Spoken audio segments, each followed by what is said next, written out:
திருவிழாவில் வந்திருக்கும் சபையோர் அனைவருக்கும் வணங்கி சொல்லியே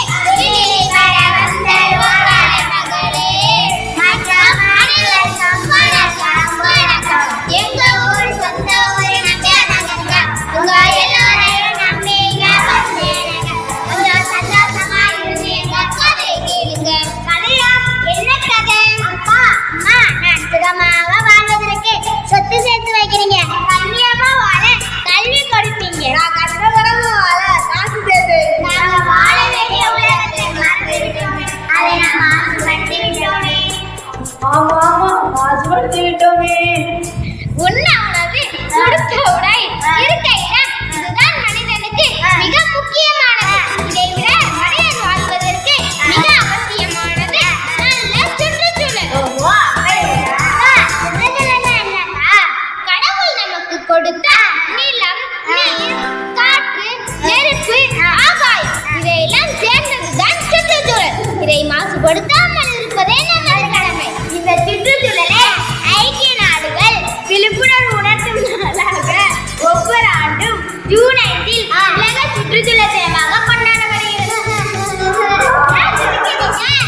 யோசிச்சு பாருங்க, அதை நம்ம சரியாக பாதுகாக்கிறோமா? செடியை வளர்க்கணும், தண்ணீர் ஊற்றணும், இயற்கையை பாதுகாக்கணும். தேசிய விழா, பள்ளி விழா, திருமண விழா, பிறந்த நாள் விழா மற்றும் பல விழாக்களில் நேரமாவது ஒதுக்கி செடியை நட வேண்டும், இயற்கையை பாதுகாக்க வேண்டும். வீட்டுக்கு ஒரு மரம் வளர்ப்போம், மரம் வளர்த்து மழை பெறுவோம். வீட்டுக்கு ஒரு மரம் வளர்ப்போம், மரம் வளர்த்து மழை பெறுவோம். மரம் ஒரு வளர்த்து நன்னே நன்னே நானே தன நானே நன்னே நானே கனவில் பூவரம் கருத்திலே கனவில் பூவரம் கருத்திலே வாசலிலே மரம் இருந்தால் வானவிழா நன்னே நன்னே நானே தன நானே நன்னே நானே செயல்காட்டிடம் செய்கிறோமா? இதைத்தான் நம் முன்னாள் முதன்மை செயலாளர் ரயன்பு அவர்கள் கிரீன் கவரிங் இன்கிரீசர்னு பண்ண சொன்னாங்க. ஓஹோ, அப்படியா? என்ன இது கிசு கிசுன்னு? அதாவது குறுகிய காலத்தில் ஒரு பெரிய மரத்தடியில் பல்வேறு லேயர் மரம் வளர்க்க வேண்டும். இதைத்தான் 1986ஆம் ஆண்டு சுற்றுச்சூழல் பாதுகாப்புக்காக ஒரு சட்டம் கொண்டு வந்தாங்க. இந்தியாவுக்காக என்னென்ன திட்டங்கள் கொண்டு வரப்பட்டது?